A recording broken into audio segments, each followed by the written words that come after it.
it. Byron Murphy plucked it out of the air, and the Jacks turn it over inside Arizona territory. Carlos Hyde pitches it back. They throw it. Oh, it's intercepted. Murphy, touchdown, Arizona. Byron Murphy. The Jaguars get cute and get knocked out on that play.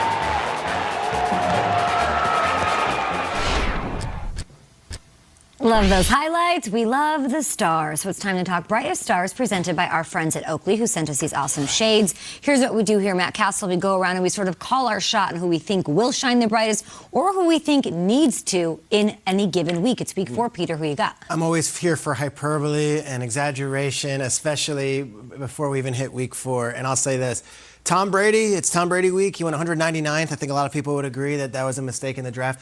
Micah Parsons went 11th. I think everyone should be kicking themselves for not taking him. Free fall to 11. He free fall to 11. You're not Micah wrong. Parsons is unbelievable, and watching him every week, he gets better and better. It's crazy to see how his game continues to improve in his rookie season. Now, he didn't even play last year because he sat it out due to the COVID-19 situation. Comes onto the field, starts off as a linebacker week 1, and in the last 2 weeks has played defensive end and has been an absolute terror. They play the Carolina Panthers, an undefeated team, in their own building this weekend. And I know that we want to talk Sam Darnold and DJ Moore and Robbie and Chuba Hubbard's going to be in the backfield. I think it's going to be a Micah Parsons game. That defense is so improved from last year. All credit goes to Dan Quinn in the front office for bringing in the right folks. But I think 10 teams, even the ones who took quarterbacks, should be kicking themselves. This guy looks like he's Chase Young and more. He's that good. Micah Parsons through 1 month. And I know Asante Samuel Jr. won NFL Defensive Rookie of the Month. I might ask for a revote on this one. Micah Parsons has that Cowboys defense playing. So Micah, 1 o'clock Eastern game against the Panthers at home. I can't wait to watch him. He's my favorite star of the week. 11th overall pick, huh?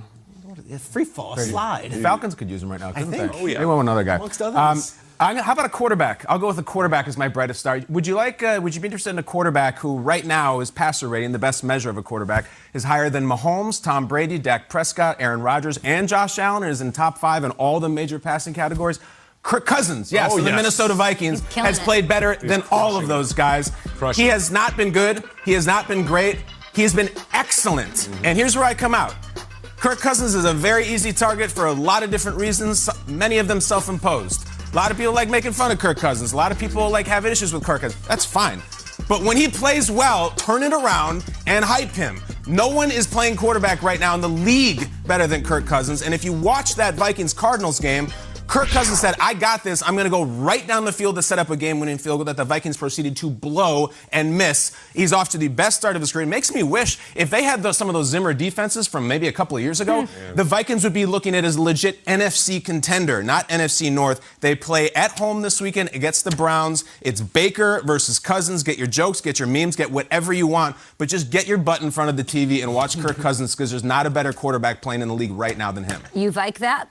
I love that. I love everything that he's saying because I love that. Are you kidding me? I mean, Kirk Cousins, the way he's performed, like you said, all the stats support it, but everybody's always dogging this guy. I don't understand why. They never give him where credit's due, and he deserves all the credit in the world for what he's done. I mean, regular season games, he's crushing it. Week in, week out for my fantasy team, crushing it. It's when you get into those other games, the ones that really matter, that those criticisms come out. But totally love that you're giving him love. From a fantasy perspective, pick him up and play him. Okay, I'm going to go to a place where things are getting very messy, very quickly.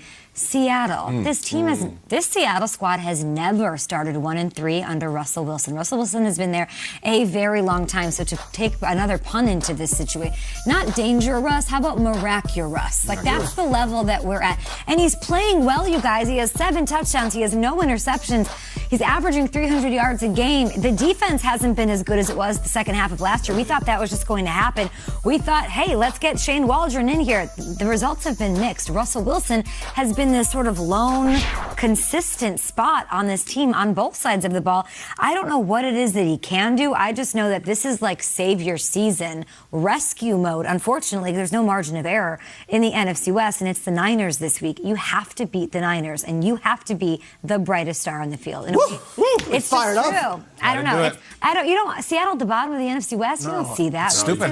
He's 8-1 in their first games against the 49ers. And this is a game they got to win. This is it. Don't let this, is Russ gonna get traded, nonsense. This stuff's gonna start if you lose. I don't want to hear it. I don't want to deal with it. Russ, do your thing. And the rest of the team, help him out. Yeah, just help him out, right? A little bit of defense here and there for Seattle might really do. Fun. Oh, man, it would be fun to watch that. All right, the person I'm going with is Darren Waller. Okay, I know everybody wants to talk about the quarterback position, but I think that this guy will shine bright. Look at him right here. He's at the tight end position, but this is, when you talk about Darren Waller, you talk about the versatility that he has. He's such a big guy. He's a huge target. Derek Carr trusts him. He's already had 33 targets. Right here, he's on the outside. He's able to work the slant, again, big body, big target. This is last week against Miami. And then he goes back inside right here for another great reception. But there's a lot of trust and there's a lot of chemistry here. And then watch him turn on the wheels right here. Whoop! Goodbye. Yeah, goodbye. Like he is just so dynamic in his skill set, right? You very rarely get a guy that is so big and at the same time can run the way that he can go up in high point. And now that they've got some weapons around him too, like Hunter Henry, I mean, and then Hunter Renfrow, sorry, Henry Ruggs.